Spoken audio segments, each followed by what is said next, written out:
Cognizant to the needs of our learners, parents, and teachers, the Department of Education provided us with powerful tools for productivity that will allow us to foster critical thinking skills, problem-solving skills, communication and collaboration skills to be compassionate, responsible global citizens. Join us and discover new ideas in our series of professional development training program with the ICT's Edtech Unit and Microsoft Education Philippines. Together, we will equip our learners and empower our fellow educators for a dynamic future.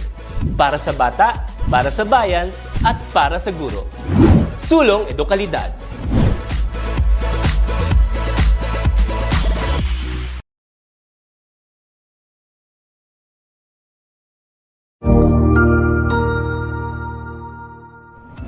Magandang araw, Sir Wilbur po, at your service. Narito ang ETUlay upang gabayan ka sa inyong pag-aaral upang lubos na maunawaan ang iba't ibang paksa o subject.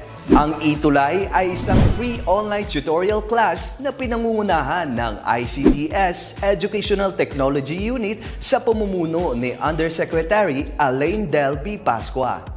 Ang programang ito ay hindi lamang para sa mga bata, kundi ito rin ay magsisilbing gabay sa mga magulang at mga guro kung paano nila ituturo o gagabayan sa bawat asignatura ang kanilang mga anak o mga estudyante.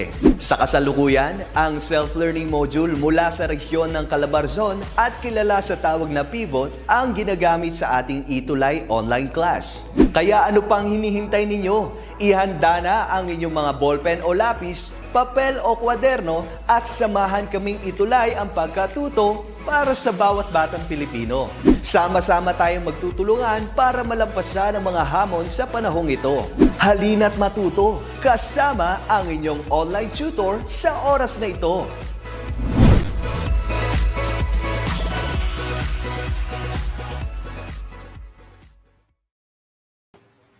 Hello, good afternoon. It's another math venture with Teacher Rev, di ba? So it's another probability and statistics class that we have. So ngayong araw, tatahin natin yung mga napag-aralan natin before, 3 weeks ago or 2 weeks ago, and then itatawid natin yan hanggang dun sa pinaka-lesson natin ngayong araw. So start na tayo. Okay. So, ito yung target natin. So, babalikan natin si Week 3, identifying appropriate rejection region for a given level of significance. Napansin ko na kailangan natin itong bigyan ng emphasis habang tumatagal tayo at habang bago tayo magkaroon ng decision making sa statistics, no? Now, i-recall lang natin, when we talk about critical region, so let me have that. So, when we talk about critical region, ito din yung tinatawag nating rejection region kung natatandaan nyo. Yes, teacher. Okay. Which describes the entire area of values that indicates you reject the null hypothesis. It is the area of the tails of the distribution. Yan, sinasabi natin nasa tails siya ng distribution. Kung i-visualize natin yan, sige, try natin i-visualize dito, no? Yung towards the tail of the distribution would be somewhere here. Yan. Yan yung tinatawag nating rejection region or critical region. Pareho lang pala yun, teacher. Yes, it's the same thing. Okay. Ngayon, kung naaalala nyo, pinag-usapan natin to last week. Okay, sige. Sabihin natin na paano ba natin i-determine ang critical region ng normal distribution using the table for standard normal distribution. So, pag standard normal distribution ang pinag-usapan, teacher, alam ko yan, Z yan. Correct. Z distribution yan. At kapag Z distribution, syempre Z-test ang gagawin natin. So anong alam natin sa problem na to? For instance, binigay ang level ng significance na 0.10. Okay, 0.10 or yan yung 10%. Okay, kung natatandaan, ano nga ulit yung level of significance? Ito yung avenue na pwede kayong magkamali sa decision natin na i-reject natin si null hypothesis where in fact tama siya. So kapag ganun, yun yung 0.10. Yun yung ina-allot natin for that. Anong kind of test? Let's say, nakalagay dito naman, one-tailed. Okay. So we're going to focus on one-tailed test. This time, so alam natin na 0.10, one-tailed, let's say, kasi normal distribution siya, so Z distribution siya. Ano bang importante? Sige, sabihin natin ito ay right-tailed. the first thing, para ma-identify ano ba yung critical region, ito yata hindi ko masyadong na bigyan ng emphasis last time, no? Yung critical value ni Z ay yung makikita natin sa table. Anong kailangan natin? Right-tailed ka? 0.10. Okay, sige, punta tayo sa table. Asa yung table, teacher? Ayan. Right-tailed tayo, 0.10. If that's the case, the intersection is 1.28, teacher. Therefore, kung 1.28 siya, at right-tailed siya, so one-tailed, di ba? Ang nakalagay dito, one-tailed. So, positive 1. Ano nga yun? 1.28, teacher. So, positive 1.28. Yun yung kinaganda ni Z, no? Ni Z table. Madali siyang gamitin. So, etong 1.28 is this actually the boundary. So, since positive siya, right-tailed siya. Obviously, nasa right tail yung distribution natin, no? Therefore, this is the non-rejection region. Ito yung rejection region or tinatawag nating critical region. Pag sinabing identify the critical region, ito ba yun? Ito pa lang yung critical value. Okay. Paano yung critical region, teacher? I-describe natin yan. So, Z, kasi Z tayo, critical value is what? Is greater than 1.28 because the region of the critical region or the rejection region are all values higher than 1.28. Kapag ang nakuha yung value is higher than 1.28, that's when we can, anong gagawin natin? We can actually reject the null hypothesis. Ganun pala yung teacher. Yes. Pero, dito binibigyan ko lang ng emphasis na kailangan natin i-identify yung critical region, i-describe si critical region. Nakuha natin si critical value, kukunin lang na, i-describe lang natin dito si critical region. Pag may nakalagay, describe the critical region. Okay, let's have another example. Paano kung same thing, standard deviation normal, pero two-tailed tayo, so let's write two-tailed here. Tapos ang level of significance natin, 0.10 pa din, kasi yun yung binigay. Ano daw ang critical region? So alam natin, since two-tailed yan, alam natin na sa distribution natin, nasa dalawang tails siya. Ang tanong, paano natin yun i-describe? Again, kailangan makuha natin yung critical value ni Z. Paano ulit natin yung titingnan? Kailangan alam natin yung alpha level. Naalala nyo yung discussion natin last week. Kailangan may dalawang bagay kayong alam para ma-identify natin yung kanyang rejection region or yung kanyang critical value. Ano yung dalawang yun? First, we have to know the level of significance and the kind of test. Is it two-tailed, one-tailed? If it's one-tailed, will it be right-tailed or left-tailed? Yan. Once na alam na natin yan, then we're not going to have any problem with that. So alamin natin, ano ba yung two-tailed na 0.10, teacher? Saan natin yun makukuha? Sa table din. So let's use red. Two-tailed siya at 0.10. Ayun, teacher. So anong value niya? Positive, negative 1.645. Galing ah. Okay, yan. So, positive, negative 1.645. Yan. Ay, ang dami na natin kasama ngayong hapon. Magandang araw. Pero, okay yan, si Dave ang una natin kasama ngayong hapon. Magandang hapon, Dave. No? Kasi siya yung unang nag-greet sa atin ng magandang hapon. Now, balikan na natin to. So, two-tailed siya. Positive, negative. No wonder, teacher, kaya siya positive, negative. Kasi nga two-tailed siya. Exactly. Positive, negative 1.645. Therefore, itong value nito, itong critical value ay negative 1.645 at positive 1.645. Now yung critical region is also the rejection region. I-describe lang natin yan. Paano yan, teacher, magkahiwalay? Naaalala nyo ba yung discussion yan on combined inequalities? Yan, magagawa tayo ng union or gagamit tayo ng word na or to combine the two areas. Paano natin yun gagawin, teacher? Di kukunin natin yung description ng area dito. That would be Z critical value is less than negative 1.645 for the left tail. Two-tailed siya. Di i-consider rin natin yung right tail na rejection region. That would be Z critical value is greater than 1.645. Yan. Or, pwede rin kayong gumamit ng union. Kasi it identifies or it signifies the word or. O naaalala ba? Ayan. Okay. Yan, magandang hapon sa lahat ng kasama natin ngayon, no? So sana, itatahiin kasi natin, kaya natin binabalikan para matahi natin lahat ng discussion natin, no? Tsaka para mabigyan natin ng emphasis yung critical region. Kasi last time, ang binigyan natin ng emphasis ay yung critical value. Okay, so direction na tayo. Paano teacher kung t-distribution? Let's say t-distribution siya katulad nito. Ang alpha level niya ay let's say pareho lang, hindi binigay So ako na magbibigay, 0.10. Sabihin natin ang kind ng test natin ay two-tailed. Halimbawa, ang tanong, paano mo daw i-describe yung critical region? Kung two-tailed yan, yung curve natin, almost normal, is nasa dalawang tails din. Okay teacher. Pero ang tanong, paano natin siya mahahanap doon? Kailangan natin ng degrees of freedom. Naaalala nyo, ang step natin doon, identify, first step, pag t-distribution ang binigay, identify the level of significance. Pagkatapos nun, identify the degrees of freedom. Pagkatapos nun, identify nyo kung anong klase ng test para malaman natin kung ano ang signs. Bakit, teacher? Kasi when we look at the t-distribution table, medyo kakaiba siya compared dun sa z-distribution, na critical table of critical value for z-score. Bakit? Madali lang tong gamitin kasi may sign na. Pagdating sa critical value table for t-distribution, medyo komplikado kasi walang sign. Pero, since familiar tayo kung paano mag-form ng rejection region out of a given norm, parang i-illustrate ang rejection region, madali na natin itong makukuha. Anong gagawin natin? Una, kunin nyo si 0.10, hanapin natin 20 degrees of freedom, two-tailed. So 20 degrees of freedom, two-tailed siya. So saang row tayo titingin? Sa second row. At hahanapin natin si 0.10. Tama ba? Tama teacher, 0.10. Ayun.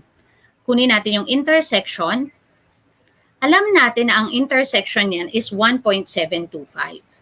Okay. So, ang T critical value is 1.725. Oops, wait lang teacher, kasi two-tailed yan, dapat ang sign po na gagamitin natin ay positive, negative. So, meron tayong negative 1.725 at positive 1.725 na boundary. Kasi yan yung critical value natin. Pero ang focus natin is i-describe daw natin yung critical region. So, i-shade natin tong part na to at tong part na to. Yan yung critical region because that's the rejection region. Remember, the critical region is also the rejection region. Therefore, dalawang sides. So, consider natin to. So, T critical value is less than negative 1.725. Ayan yung description ng sa left shaded region. Yung critical region sa left side at yung critical region sa right side kasi nga two-tailed siya, lalagyan natin ng OR because OR identifies union kung natatandaan natin, no? Or what? T critical value greater than 1.725. Yes, teacher, naalala ko na. So, alam nyo na ngayon kung paano mag-identify ng critical region. Okay. Now, after that, sige nga, i-test natin. Last time, diniscuss din natin how to identify the appropriate test statistic. Meron ako ngayon sa inyong ituturo na pwedeng pinakamadaling paraan kung paano natin ma-identify kung ano yung appropriate. Okay, ganito. Teacher, bakit sa ibang libro ang sinasabi t-value, t-distribution ang gagamitin? Pwede naman kasi ang end ng decision natin ay magiging pareho pa rin. Kung reject sa Z, reject din sa T. Ang magiging problema lang natin doon is ano ba yung appropriate based on central limit theorem? Ano yung appropriate based sa definition ng Z? Now, gumawa ako ng checklist. Kapag ang N is greater than 30 or equal to 30, tapos ang standard deviation na population, ito ay parehong check. Is N greater than 30? Parang magtatanong ka, dalawang tanong lang naman ang gagawin mo para ma-identify natin kung anong test statistic ang gagamitin natin. Is N greater than or equal to 30 kapag check at ang standard deviation ng population ay given, check din. The test statistic that we're going to use, ano? Ano kaya? Naaalala pa ba? Teacher, di ko na matandaan. Kapag ganito na may parehong check, ang gagamitin natin ay z-test. Kasi malaki. Malaki. Pag N is greater than or equal to 30, ibig sabihin, kinoconsider natin na malaki ang sample size nyo. Okay. Sige, isa pa teacher. Paano naman teacher, pag ang tanong is N greater than or equal to 30? Yes, ang sagot ko. Pero ang standard deviation ng population, no. Hindi binigay, teacher. Anong gagamitin ko? Ano sa palagay niyo? Parang ilang weeks na natin yan pinag-usapan. Teacher, ilang weeks na natin pinag-usapan? Oo, kasi importante to. Hanggang sa dulo, importante to. Ang test statistic na gagamitin natin ay z-test. Basta may check, teacher. Actually, basta may check dyan sa dalawang yan. Kahit isang check lang, t-test. Because of the word or. Yan. Okay, sige. Paano, teacher? Pag n is greater than 30, ang sagot ko no. Pero binigay si standard population. Si standard deviation ng population, binigay siya. Anong test statistic ang gagamitin ko? Z-test pa rin. Kung puro z-test, teacher, kailan ko gagamitin si t-test? Si t-test ay advise gamitin kapag ang n is greater than 30. Is n greater than 30? Hindi. Binigay ba yung standard deviation ni population? Hindi din. Kapag pagparehong cross out ang checklist natin, ang advisable gamitin ay ano? T-test. Kasi wala dun sa dalawang property ang nasatisfy niya. Okay. Okay, teacher. Parang mas nagigets ko na. O ngayon, gawin natin to. Okay, ngayon, paano, teacher? Yung sa school namin, ito yung libro na reference namin. Yun naman yung i-follow nyo. Okay lang yun. Kasi ang importante naman, parang yung proseso naman natin, ang end decision natin, magiging pareho tayo. Okay, yun ang importante kasi yung decision making. Now, gamitin natin, okay, sabi dito, ang null hypothesis ko equals 121.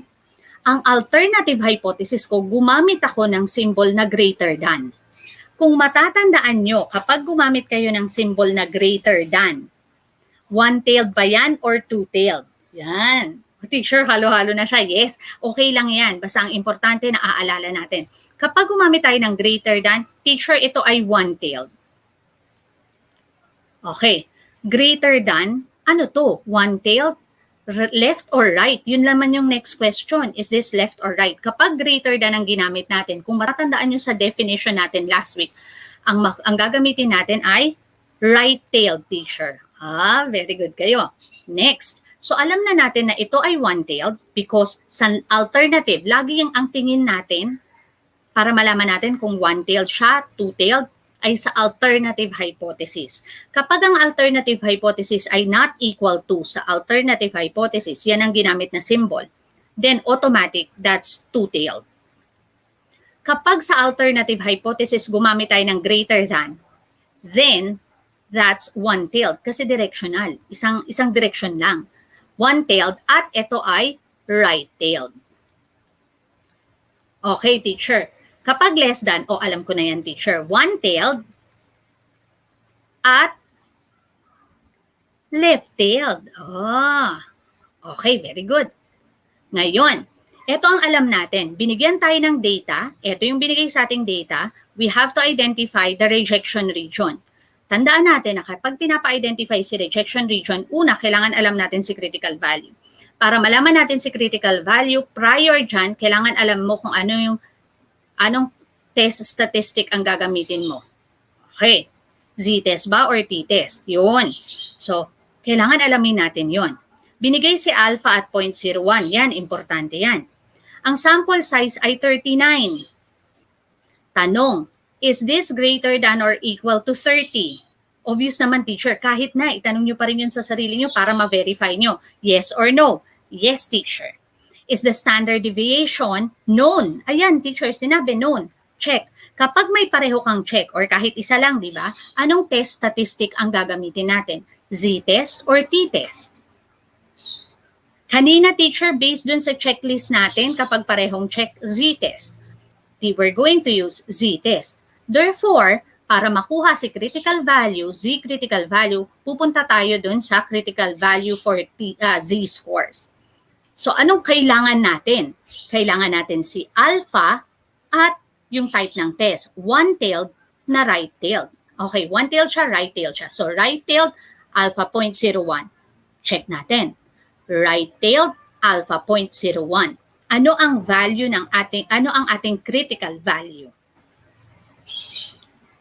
Ayan, ano na? Teacher, 2.33. Okay. 2.33. Positive kasi right tail. Okay, teacher. Gets ko na. Ngayon, the next thing that we have to do is to identify the rejection region because that's also the critical region. Para ma-identify natin to, kailangan nating, sige, i-illustrate natin para makita nyo yung drawing, no? Kasi mas madali siyang intindihin pag may drawing tayo. Ay, teacher, balik ko. Wait lang, straight yan ni teacher. Huwag kayo mag-alala. Okay. Ayan. Kasi hindi ako nakapaglagay, no? So, kailangan karirin to ni teacher. O, yan. Kunwari, straight na yan. Ayan. Teacher na wala yung right-tailed. O, ayusin natin. Ayun. Okay. Alam natin na nandito si 2.33 kasi positive siya. Towards the tail. So, nandito yung ating rejection region. The mean is greater than 1 to 1. Okay. So, ito yung value ng critical region natin. Ito yung rejection region natin. Paano natin to i-describe? So, the rejection region can be described as the rejection region is greater than 2.33. Charan! Teacher, ang dami natin ginawa. Okay lang yun. Basta kailangan ma-arrive natin tong decision na to. O, nakuha ba? Ayan. Sige, teacher, isa pa po. Okay, isa pa. Kasi later on, magde-decision kayo. Kapag yung line of thinking natin, hindi akma dun sa tinutukoy nung discussion natin or hindi tugma dun sa mga pinag-discussan natin before, magkakaroon tayo ng problema on our decision, no? So, kailangan maalala talaga natin yung mga diniscuss natin last week at nung mga nakaraang linggo. Okay. Alam nyo, sobrang blessed natin kasi itong mga bagay na to natututunan natin ngayon. Para pagdating nyo na ng college, magagamit nyo na siya at alam nyo siya, marirecall nyo siya kung paano nyo siya gamitin. Ganun ka-bless yung mga grade 11 and 12, no? At least hindi na sa inyo bago yung i-discuss sa stat. Kasi talagang may statistics subject next sa college nyo. Okay, ngayon, pag-usapan ulit natin to. Sabi, kailangan tumingin tayo sa alternative hypothesis. Kasi na-identify na naman si rejection region. Sa alternative, kailangan tingnan nyo yung symbol. Teacher, not equal to. Pag not equal to, ano yan? One-tailed or two-tailed? Okay. Wait lang ha. Bago tayo mag-proceed, may nakita ako, may tanong si Christian, no? Christian, yung 2.33, ayan, may table. Yan. Ito yung reference table natin. Kapag ang pinag-uusapan is, kasi nga, di ba, nag-decide tayo na Z-test ang gagamitin natin dito. Since nag-decide tayo na Z-test ang gagamitin natin, based naman yun dun sa definition natin, the first thing that we have to identify is, anong table? So, may table. Etong table na to, present yan. Available yan. Okay, online or dun sa reference natin, sa pivot, binigay itong table na to. So ngayon, a-identify mo, paano raw na-identify yung 2.33? Ayan, yung 2.33 na yan, binalik ko lang mga kasama, binalik ko lang, mga anak, kasi kailangan nating balikan dahil merong confusion or meron lang tanong kung saan nagmula yung critical value. Yung critical value ay galing sa table. Ayan, Z, Table of Critical Values for Z-score. Na alam natin meron tayong right-tailed, alam natin ang alpha natin ay 0.01, yung intersection niya, yun yung magiging critical value natin, 2.33. So yun siya, 2.33, yung critical value. Yun yung magiging boundary mo, na kung saan yun yung hahati kung nasaan yung non-rejection region at rejection region. Yan, sana nasagot ko yung tanong mo, no? So dun siya galing. Now, nung na-identify natin yung boundary, in-identify natin alin dyan yung nasa rejection region. Lahat ng values na greater than 2.33. Greater than hindi kasama si 2.33. Kasi naka-equal to siya dun sa null hypothesis. Lahat ng value na makukuha natin greater than 2.33, yun yung nasa rejection region or yun yung nasa critical region natin. Yun ang dinidescribe natin. At sinasagot natin yung tanong na to sa pamamagitan ng pagsulat ng description na yan. Okay po ba? Sana nasagot ko, no, Christian. Yan. So, diretso tayo. Ayan, eto na, second example na. Okay, sige, balikan natin yung second. Ganun pa rin, pinapa-identify pa rin si rejection region. Para ma-identify natin si rejection region, kailangan alam natin una ang critical value. Paano natin malalaman yung critical value? Kailangan alam natin kung anong test statistic ang gagamitin natin. Z ba or T? Okay. Ngayon, may checklist akong binigay kanina.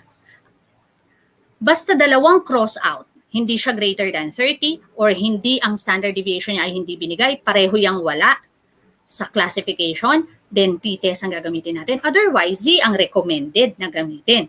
Ito, because of central limit theorem, ito, based sa description natin ng Z-test. Okay, ng Z distribution. O ngayon, teacher, ito teacher, ano? Una, identify natin yung null hypothesis. Tingnan natin anong symbol yung ginamit, not equal to, pero may sagot na.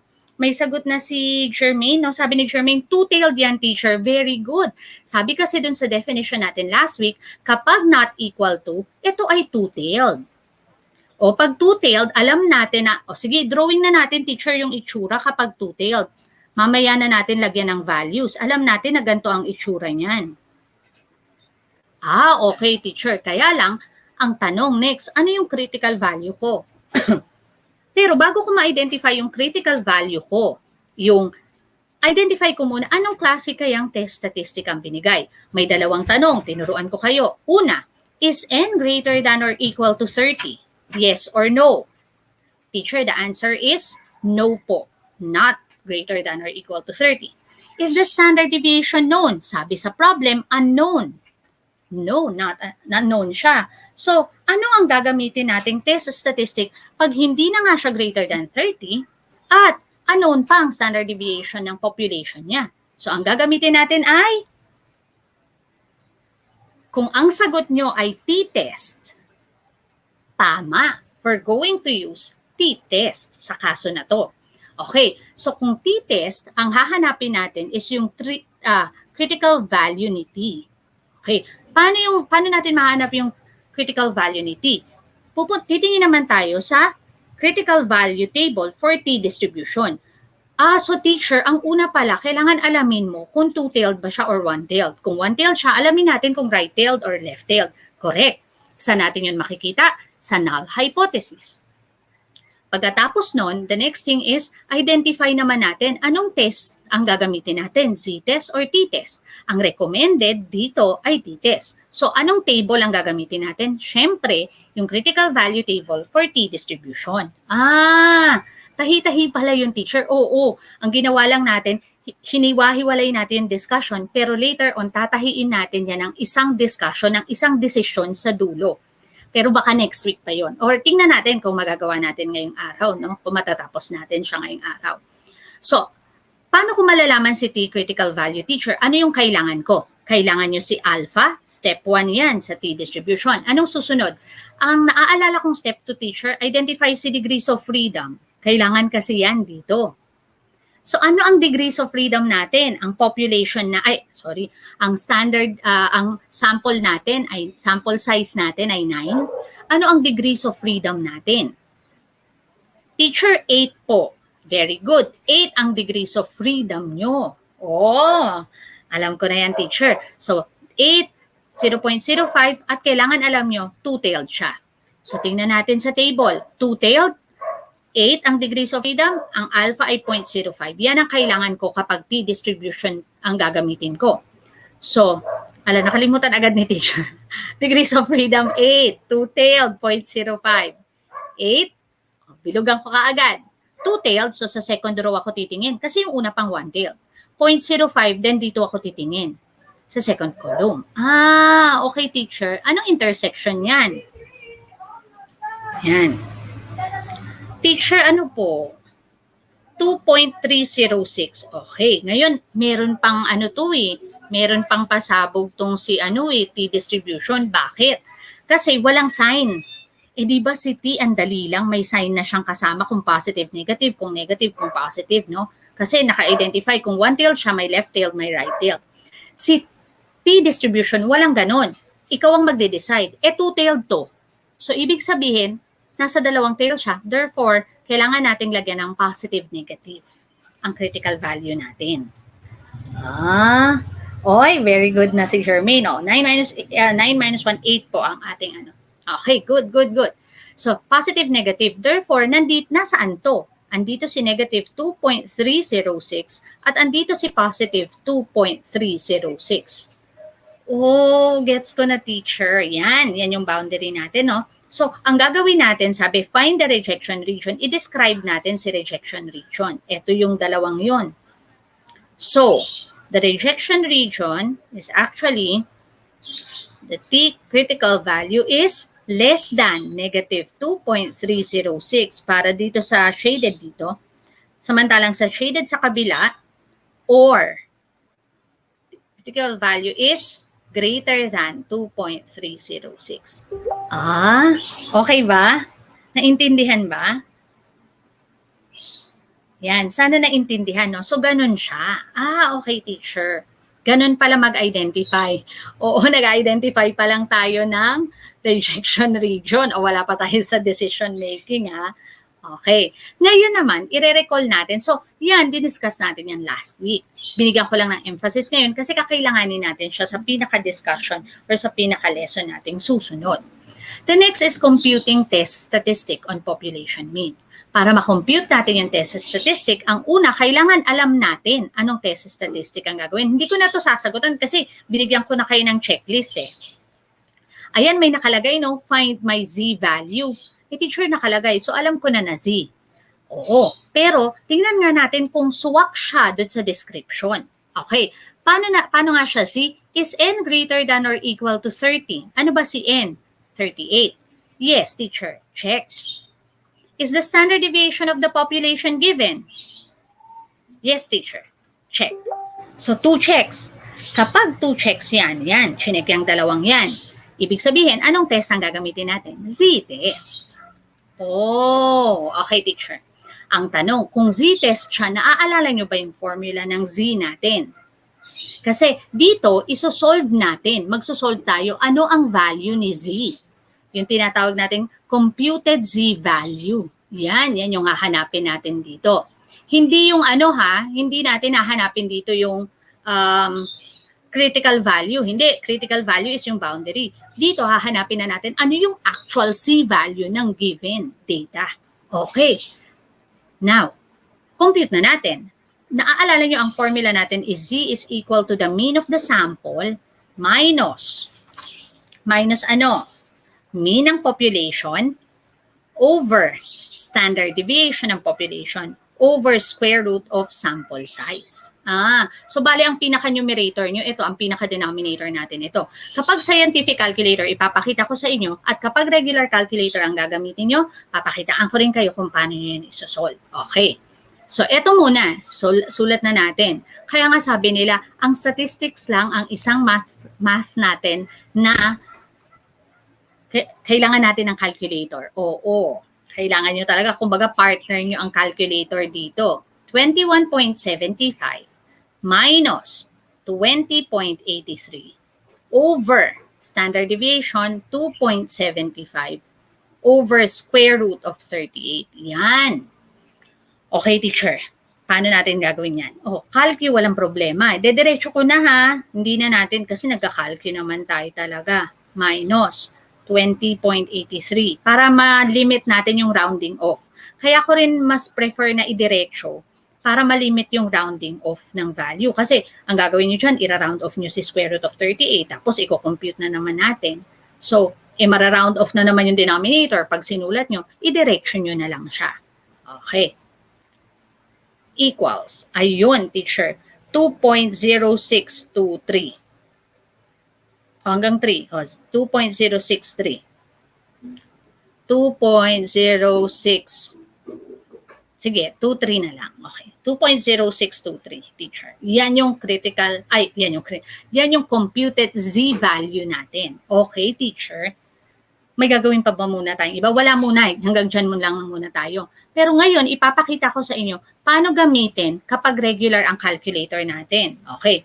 Ako, blessed ako kasi kabisado ko na rin yung function ng Casio ClassWiz, no? So, mas komportable akong gamitin to kasi para sa akin mas friendly siya. So, kung ano yung friendly na gamitin nyo, yun yung pinakagamitin nyo. Pero kung nakikita nyo tong emulator, you can actually download the emulator as well. Pero certain months lang siya libre. So, lalagay natin sa parenthesis yung numerator nyo. Yung hanggang 20.83. Yan yung numerator natin. The fraction also identifies division, di ba? So, it divided by the denominator. Ang denominator natin is yung 2.75. Ipaparenthesis nyo din yan. Divided by square root of 38. Yan. Ay, teacher, kailangan natin ng arrow side. So, ito yung denominator, ito yung numerator, yung nasa taas, yung minus naman. Ayan, kapag tapos na ako mag-encode, check ko muna siya, verify, and then equals. Pareho ang magiging resulta niyan. Di ba? So teacher, kailangan, i-recommend ko na ilagay nyo sa parenthesis para talagang nasundan natin yung concept ng GEMDAS. With regard to any calculator that you are using. Kapag hindi siya scientific. Kasi pag scientific, automatic naman yun. Okay. Klaro ba? Sige. Next pa. Paano teacher kung ito? Z-value ulit teacher. Sige, okay lang yan. Mag-solve tayo paunahan. Tignan natin ha. So sa Z-value, bakit siya Z teacher? Una, si standard deviation binigay. Si N greater than or equal to 30. 44 nga siya. Pasok. So, Z na naman yan, teacher. So, Z is equal. Z value to, no? Mean. Okay.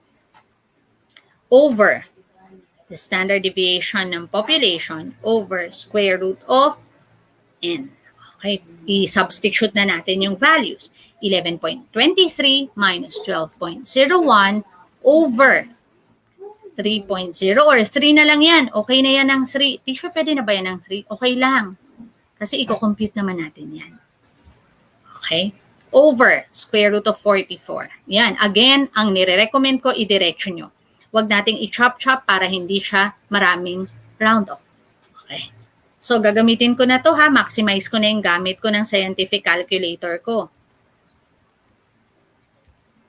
Okay. Sa ibang calculator, baka hindi nyo napapansin, meron kayong fraction. Yung ganyan. Ayan. Kasi yung lumang version ko ng Casio, ganito yung division sign niya. Yan.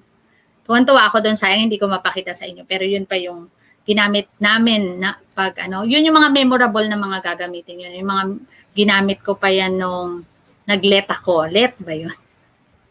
Licensure examination for teachers. O malay nyo kayo maging statistician. I'll be happy to hear from you. No? Yan. Tuturuan nyo na si teacher by that time. Okay, square root of, kasi puro solve naman to teacher eh. Oo, puro solve naman tayo ngayon. And the value is negative 1.7. Wow, ang galing ni Christian. 1.72 teacher. Nauna na siya sa akin. Oo, pwede namang 3 decimal places kung gusto nyo. Yan. Kung 3 decimal places yung nasa critical value natin, I recommend 3 decimal places din yung gamitin nyo sa z-value. Para makita talaga natin, ma-describe talaga natin ang sobra. Okay, ngayon alam nyo na yan. Paano si T? Sige, mag-solve tayo ng T value. Kailan ba natin ginagamit si test statistic na T? Una, walang standard deviation ni population. Okay, teacher. Is N greater than or equal to 30? Hindi, teacher. So, hindi na nga siya greater than or equal to 30. Wala pang standard deviation ni population. So, T ang gagamitin natin. Ano bang formula? Pareho lang. Mean ng sample minus mean ng population over standard deviation ni sample over square root of sample size. Yan. Ano yung mean? 16.4 minus 15.86 over. Yan. 1.25 over square root of 21. Tama ba yung mga placement ko? O sige nga, paunahan. Tingnan na. Si Hanife din, negative 1.725 ang sagot kanina. Very good. Great job mga anak. Yan. So, 16.4. Gamitin na natin. Teacher, maximize natin. Gusto ko i-maximize yung gamit nung calculator ko. So, 16.4 minus 15.86 over fraction ulit. Diba? Napaka-convenient. Ikikiin mo na lang talaga, tapos sasagutan mo na lang. Yun na nga lang, kailangan tama yung test statistic na gagamit. Appropriate, no? 1 point. Tama kaya yung sagot natin? 1.97. Paano yan, teacher? 9, 7, 3 decimal places ang gagamitin ko, ha? I-round off ko. So, 980 kasi 3 decimal places. Yun yung importante nung may 0 sa dulo. Okay, naalala ko nung tinuro ko ito last year. Teacher, pwede bang wala ng 0? Ay, pag ni-round off mo siya on that particular place, kailangan may 0 siya. Yun yung rule na follow natin. Okay, eto T. Eto ngayon, walang nakalagay, teacher, kung ano, T-test ba ang gagamitin natin o Z-test? Sige nga, tayo mag-decide. 1.97, sabi ni Jermaine, si Hanife na una, 1.980. Very good. Sabi ni Jermaine, ang ginamit naman ni Jermaine, 4 decimal places, 1.9797. Pwede din yun. Ayan, pwede din yun. Ayan, 9797. Tapos, pag 2 decimal places naman, 1.98. Okay. Lahat yun tama kasi ni-round off nyo naman based on the given. Ngayon, eto, decidean natin. Sabi dito, the mean of the sample is 7.7. The mean of the population is 8.1. The standard deviation is 5 of the population and N is 135. What test will I use? Z-test or T-test? Ayan. So, dalawa lang naman yung question ko. Is the standard deviation of the population given? Check. Is N greater than or equal to 30? Yes, teacher. So, anong test statistic ang gagamitin ko? Tama. Z-test yan, teacher. Very good. Yan. Kung Z-test, susolve ko na siya. Okay. Z is equal to 7.7 minus 8.1 over 5 over square root of 135. Yan. O ano kayang value? Ang galing ni Christian, tsaka ni Hanife, tsaka si Flora May. Hindi nagpahuli. Okay, ngayon, ano kayang value nito? Sige nga. 7.7, 8.1, 5, 1.35, square root of 135. Let's see. Okay. Yan. 7.7 minus 8.1 over. Uy, may sagot na. Tingnan natin kung tama, ha? 5 over square root of 135. Ayan. Ay, bakit ganyan, teacher? Ito kasi, ang tawag dito ay natural display. Yan, kapag ganyan yung sagot sa calculator nyo, yung calculator nyo naka-natural display. Si Casio, natural display ang ano niya, default niya. Pero pwede natin siyang gawing decimal. Kaya ko laging kiniklik si SD. Yan. Then, turn ko siya into a decimal value. So, the answer is negative 0.9295. Gusto ko 4. Pag 3, teacher, pwede bang 0.930? O tama, 0.93 pag 2. Very good. And so on and so forth. Okay, good job. Alam nyo na yan. So, eto. Anong test statistic ang gagamitin natin dito? Ayan. Binigay ba si standard deviation ni population? Wala, teacher. Binigay ba si N? Sample size? Yes. Pero 11 lang, teacher. So, hindi siya greater than 30. Ano gagamitin kong test statistic? Teacher, T-test. Ang bilis ni Christian, talagang nauna. T-test. Very good. So, kung T-test tayo, the mean minus, the mean of the sample over minus the mean of the population over standard, teacher, wala ngang standard. The standard deviation is sample over square root of the sample size. Ayan, palit na natin. 19.8 minus, o baka malito kayo 18.3 dapat. Over the standard deviation of 4, kasi yung iba na-excite. Na iba yung order, nagkamali na. Yan. Okay. Sige nga, paunahan tayo. Ready? Okay. Siyempre, hindi na ako sasali, Kayo na lang. O, game. I-verify na lang natin yung sagot nyo. 19.8, mamaya ko i-equal, pero ikikiin ko na. 18.3 over 4, and then square root of 11. Ba, ang bilis ni Hanife, Si Christian yung sumunod. Okay, and the answer is, tingnan natin kung tama. 1.2483. Namali lang ng pindot. 1.24 or 1.244. Ayan. 1.24. Sige, pwede na yon. 2 decimal places. Sabi ko pala, recommended ko 3, no? So, round off, 4. 1.244, teacher. Yes. Okay, good. Teacher, problem solving. Oo, kaya natin yan. Okay, game. Teacher, walang binigay. Oo, kayo nga magde-determine. Tayo magde-determine. O yan. In the past, the average length of an outgoing call from a business office has been 140 seconds. So, average length of call. So, average length, yan yung parameter. Kasi in the past, yung nakaraan natin, yun yung laging parameter. Tatandaan nyo yan, yung mga may previous na, ito ay nangyari 5 years ago. Ito ay previously claimed item. Ito ang claim ni ganito. So, yan ay parameter. Okay, pero hindi ko sinasabi na yung parameter nasa null or nasa alternative. Remember, depende yon sa pagkakastate ng problem natin. Pero yun yung parameter natin. So, ang parameter natin ay average at binigay ay 140 seconds daw. Outgoing call. A manager wishes to check whether that average has decreased. So, gusto niyang malaman nag-decrease ba? Less than yan, teacher. Pero wag na natin yun alamin. Next time na natin yun alamin. A sample of 150. Sample daw of 150. Telephone calls produce a mean of, kasi ang identify lang natin, isosolve natin ngayon si t-test at saka si z-test. Ano ang gagamitin natin? Yun ang tanong, no? A sample of 150 telephone calls produced a mean of 135. O may mean na naman na 135. Sample of 150 telephone calls, mean of 135 seconds with a standard deviation of 30 seconds. Okay, teacher, wait lang. Alam ko na si 30 ay standard deviation. Pero ang tanong, ito ba ay standard deviation ni sample or ni population? Okay, alamin natin, ano si 140? Si 140 ay nanggaling sa nakaraan. Nanggaling sa nakaraan. Okay, nanggaling siya sa nakaraan, 140 ang average length based on the past experiences ng business na yon, no? So kung 140, ito yung mean ng population. Yan yung parameter natin. Ano yung 150 samples? Di sample size.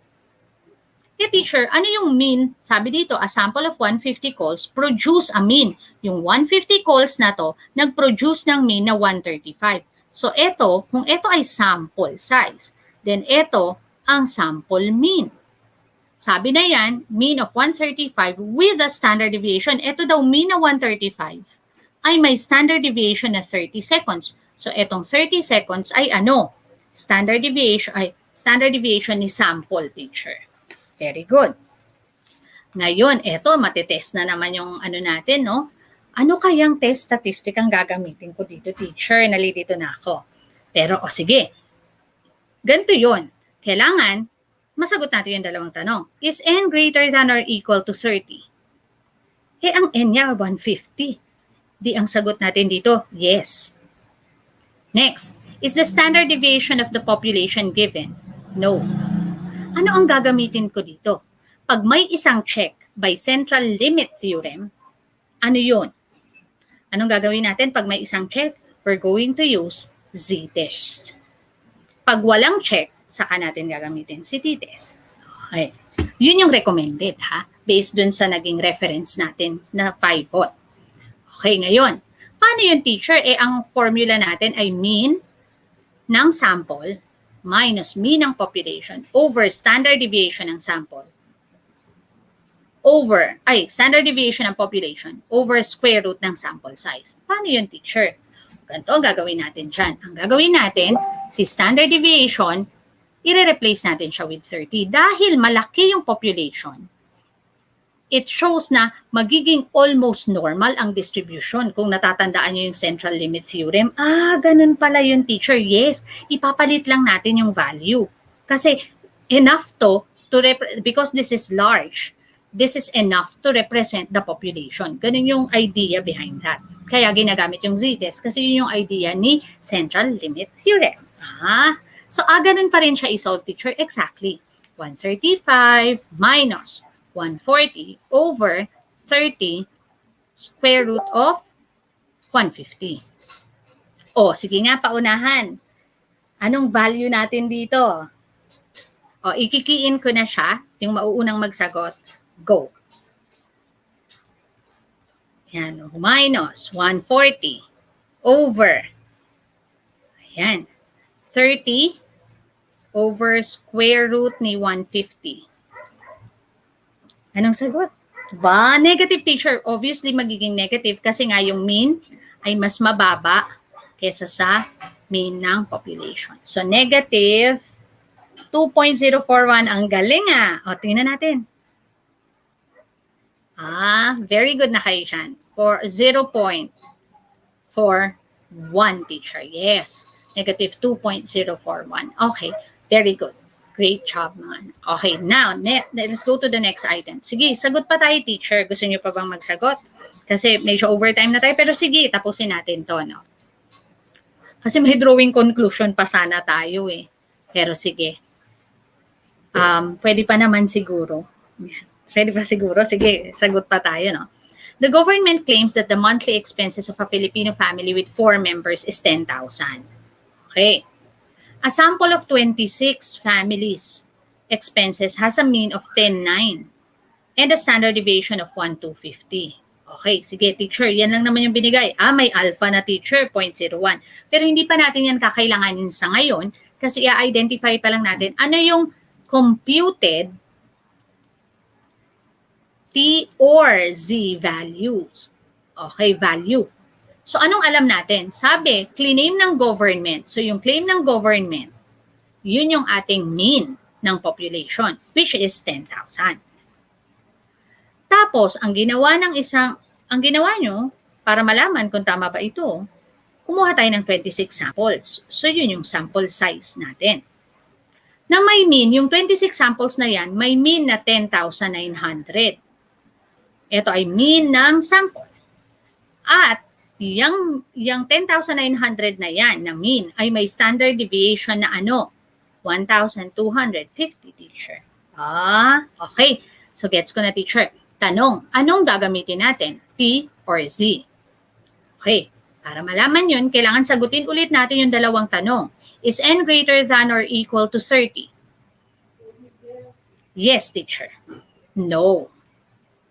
No, teacher, kasi 26 lang yan. Tama. Yes, kanina sabi ni teacher.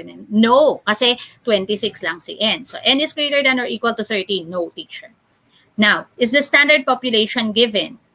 Is the standard deviation of the population given? Hindi din, teacher. Kung pareho yung hindi, anong test statistic ang gagamitin ko? T-test. Nauna na pala kayo. Sorry, ang bilis si Hannibal at saka si Christian. T-test na yan, teacher. Okay, so very good t-test. Anong value? Dediretsuhin ko na din yung value. Ang bilis niyo kasi may sagot na si Flora May, si Jermaine, 3.671, teacher. Sabi ni Flora May, no. No nga naman. Tama. So, T is equal to 10,900 minus 10,000 over, ano ba yung standard deviation? 1,250 over square root of 26. Sige, tignan natin kung tama, no? Parang tama na kasi si Jermaine at saka si Christian pareho na ng sagot. Pero syempre, kailangan natin i-check. 10,900. Minsan alam nyo na, pwede nyo nang i-shortcut yan. Gusto ko lang ipakita pa rin sa inyo yung proseso, no? Para hindi malito yung iba. Saan nang galing yung teacher? Shortcut ni teacher. Para walang shortcut. Yan. 3.671. Wow, very good kayo So the T value is 3.671. Siguro hindi ko napipilitin na mag-decision making tayo ngayon. Go through lang tayo. So, ayan. Ito na lang yung i-discuss natin siguro next week. Pasensya na kayo, hindi na kinaya ng oras natin kasi dapat hanggang 5:20 lang tayo.